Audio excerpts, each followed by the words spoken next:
মনে হয় ওদের ভিতরে কেউ আমার ঘড়ি চুরি করেছে। রাজু, হাস, বল্টু, এদিকে আসো।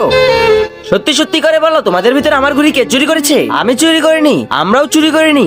দূর, আমার বন্ধুরা মনে হয় আমার ঘড়ি চুরি করেছে, কিন্তু আমি জানি না কে চুরি করেছে। তুমি চিন্তা করো না, চলো আমার সাথে। তোমরা তিনজন তাড়াতাড়ি এদিকে আসো। এটা জাদুর কাপড়, যে চুরি করেনি সে এটার উপর হাত রেখে বলবে আমি চুরি করিনি। মনে রেখো, এটার উপরে হাত রাখলে যে চুরি করেছে তার হাত ধরে ফেলবে। আমি চুরি করিনি, আমি চুরি করিনি। ওইটা তো আমি চুরি করেছিলাম, কাপড় আমার হাত ধরে ফেলবে না তো? কিন্তু এখানে তো কেউ নেই, আমি কাপড়ের উপর হাতে রাখবো না, তাহলে কে জানতেও পারবে না। দেখো, যাও, তুমিও চলে যাও। কিন্তু তার আগে তুমি যদি চাও তোমার মা জান্নাতে যাক, তাহলে ভিডিওটিতে লাইক করে চ্যানেলটি সাবস্ক্রাইব করে দাও। আর যদি চাও জাহান্নামে যাক, তাহলে কিছুই করতে হবে না, আর কমেন্টে মা লিখে যাও। এই যে তোমার চোর, কিন্তু ওই কাপড় তো আমার হাতে ধরেনি, কারণ তুমি ওই কাপড়ের উপরে হাতে রাখোনি।